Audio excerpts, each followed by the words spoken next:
নিজের শরীরকে প্রতিদিন ধন্যবাদ জানাই, এই কথাটি শুনে অবাক হবেন না। কারণ বলিউড অভিনেত্রী তামান্না ভাটিয়া নিজেই জানালেন তার এই হৃদয়স্পর্শী নিয়মের কথা। দীর্ঘদিন ধরে শরীরচর্চা, আত্মবিশ্বাস ও সেলফ লাভ নিয়ে যারা লড়ছেন তাদের কাছে এই বার্তা এক অনুপ্রেরণা। সম্প্রতি এক সাক্ষাৎকারে তামান্না বলেন, আমি সত্যি আমার শরীরকে ভালোবাসি। কাজের ব্যস্ত দিনের শেষে গোসলের সময় আমি শরীরকে স্পর্শ করে ধন্যবাদ জানাই।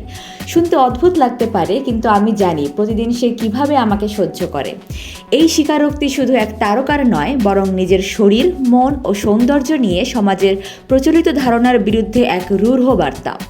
তামান্না আরও জানান, ছোটবেলায় তিনি মনে করতেন ছিপছিপে শরীর মানেই সুন্দর, কিন্তু সময়ের সঙ্গে সঙ্গে বুঝতে শিখেছেন সৌন্দর্য বা আত্মসম্মান কেবল শরীরের মাপে আটকে থাকে না। একটা সময় ছিল যখন আমি ভাবতাম ছিপছিপে চেহারা হলেই আমি সুন্দর, কিন্তু পরে বুঝলাম ওটা আসলেই আমাকে ভালো অনুভব করাতো না। সুন্দর লাগার অনুভূতি আসলে আমার ওজনের ওপর নির্ভর করতো না। মন্তব্য তামান্নাকে সম্প্রতি দেখা গেছে সিকান্দার কা মুকাদ্দার ছবিতে, যেখানে তার সহ অভিনেতা ছিলেন অবিনাশ তিওয়ারি ও জিমি শেরগিল।